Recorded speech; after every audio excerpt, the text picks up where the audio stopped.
traditions. He's gone after the things we care about. He's even gone after our Pope. But Pope Francis is right. Donald Trump's wall isn't Christian. Donald Trump's misogyny isn't Christian. Donald Trump's racism isn't Christian. As Christians, we're standing up today because we believe in our values. Donald Trump's talked about having a pivot today. But as Christians, we know a pivot's not needed, but a conversion, a transformation. So we're here to ask Donald Trump to change, to be converted, to change the way he's operating his campaign. And we come today, first and foremost, because of the gospel of Jesus Christ that we share and the values that we want to lift up. Now I want to introduce Lisa Sharon Harper from Sojourners, who will speak first. Thank you so much. Charles Finney invented the altar call at the height of the abolitionist movement. One cannot claim to follow the kingdom of God while supporting policies that crush God's image on earth. The doctrine of the image of God, explained in my book, The Very Good Gospel, which just released on Tuesday, connects the reality that all humanity is created in the image of God. As such, every single human being in creation is created with the call and the capacity to exercise dominion, exercise agency, to protect the world, to serve the world.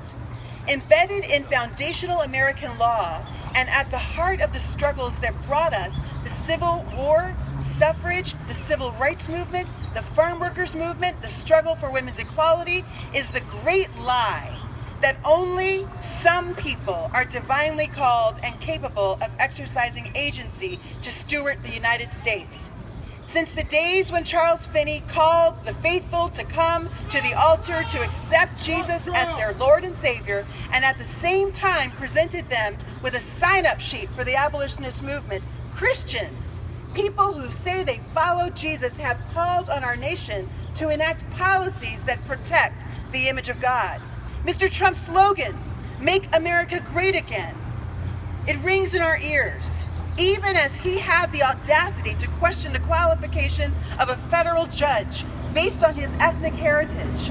Mr. Trump, I say to you, the purpose of greatness is to bless, not to oppress.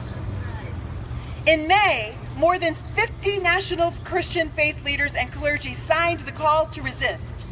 We remain determined, and we are encouraged by the growing rumble of resistance rising from evangelical, Protestant, and Catholic grassroots leaders.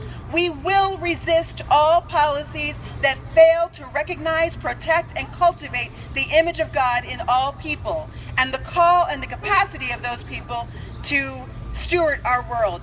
Mr. Trump has proposed policies and has spouted rhetoric that is drawn from the darkest places in the American soul. We know this: darkness does not overcome the light.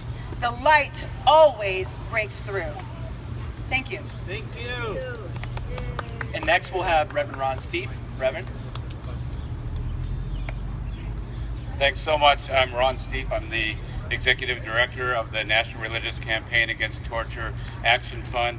Our organization has worked incredibly hard to build a conservative, liberal, right-left interfaith consensus that torture is always wrong, it is immoral, and should never be supported by anyone in this country, let alone candidates for the highest office of the land.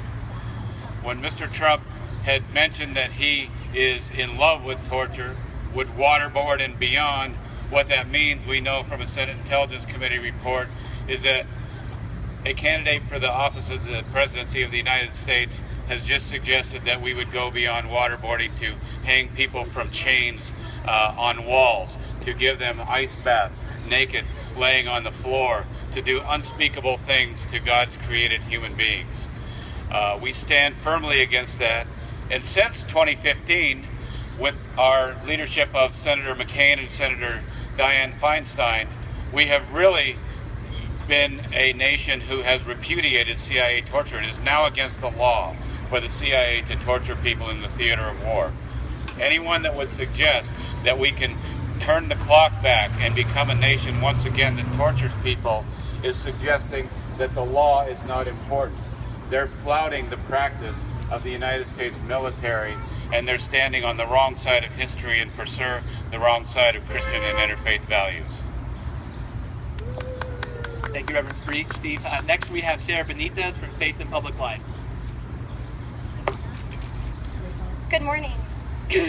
I'm Sarah Benitez. I'm the Latino Program Director for Faith and Public Life Action Fund based here in DC. And I'm here this morning because when Donald Trump called Judge Curiel a Mexican, even though he was born in the United States, me and my family. When he talks about keeping immigrants out of the United States, he's also talking about people like me and my family. My dad is an immigrant from Venezuela who came to this country for a better life. When Donald Trump says he would keep immigrants out, he's talking about people like my dad. When he talks about building a wall, that's people like my dad and my neighbors and family and friends. When Donald Trump said that Judge Curiel was Mexican, even though he was born in Indiana and grew up in the United States, he was saying that because of his ethnic heritage, he is less American. He's talking about people like my mom and my mom's family who are Mexican American and have been in this country for generations, even before some of Donald Trump's family. I'm also here because as a Catholic, I take very much into heart and take very seriously the words of Pope Francis when he tells us that we are called to welcome immigrants. And when I was at the border, when Pope Francis gave his homily, his mass at Juarez, I saw how border fences separate countries and people from each other.